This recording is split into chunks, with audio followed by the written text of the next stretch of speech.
Recently I made the point that I think it's ridiculous when people start trying to make laws to stop things from happening, and the first thing they do is make laws that have nothing to do with what actually happened that they're trying to stop. And of course right now I'm talking about universal background checks again, and talking about how the way they are designed really doesn't stop crime, so I'm not understanding what they're designed for. Because if we look at the reality of how criminals get their guns, private sales is not how they get their guns.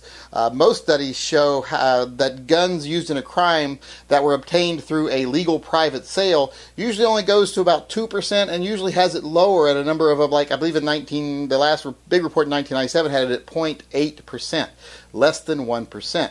So to create an entire law that has so many risks of abuse and is really leading down a bad path for our country to stop less than 1% of criminals from obtaining a gun. Now this is only stopping a part of that 0.8%, because most of those people would find another way to get a gun if they couldn't get it the way they're getting it now through a private sale.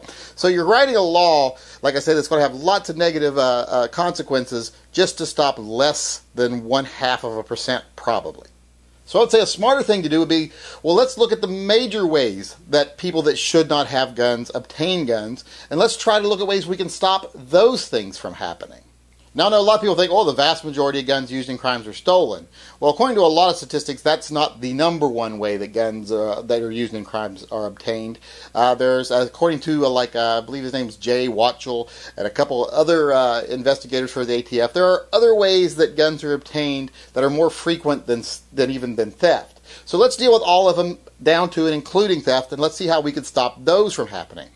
According to Mr. Watchell, and I hope I'm pronouncing his name right, the number one way that guns are obtained that are used in crimes is through a straw purchase, a knowing straw purchase where they use a girlfriend, a family member, a spouse to get a gun that they shouldn't have.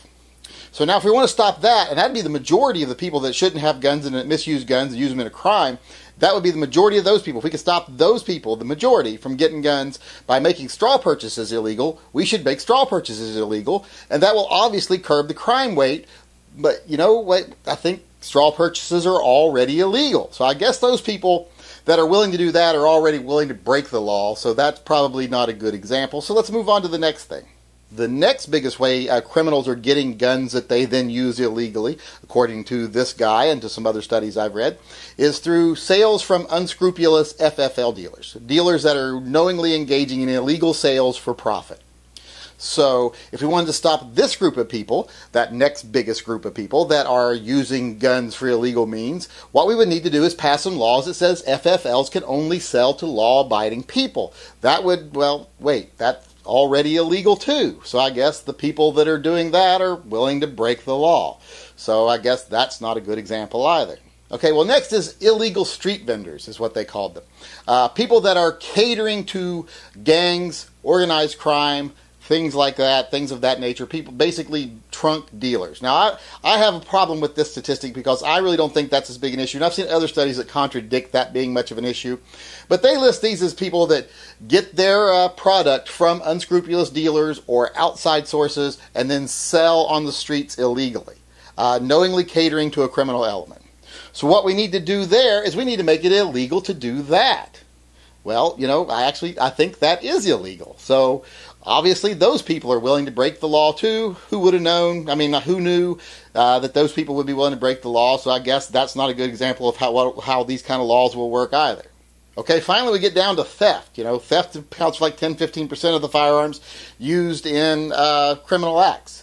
So I guess to stop that, we would have to make stealing illegal. Especially stealing a firearm. We should probably even make that a separate offense that's even worse than just plain old stealing. A theft that involves a firearm could maybe be worse than just maybe stealing a loaf of bread. Maybe that could be counted as a worse crime. But you know, I actually think that's already illegal too. So if you're not getting my point here, for those of you that might be a little dim and aren't following me all that well, which would probably be most of my viewers, because let's face it, if you're watching me, you probably don't got a whole lot more going on in your life. So I'll explain it to you here. If the things we've already made illegal that are targeting the vast majority of the way criminals obtain guns isn't working because of the way the system is set up and the way the system is enforced, how do we think a law set up to target less than 1% of them is going to make any change? The only effects it's going to have are negative effects. It's going to cost money. It's going to cost me and you money. It's going to cost time of law enforcement. It's going to put things in place that can be used against the population by the government. It just doesn't have any positive effect. So really, when you look at it, you sit back and you think, does this law make any sense? I think the answer you have to come to, when people ask me, why do I oppose it? It's because it doesn't make any sense.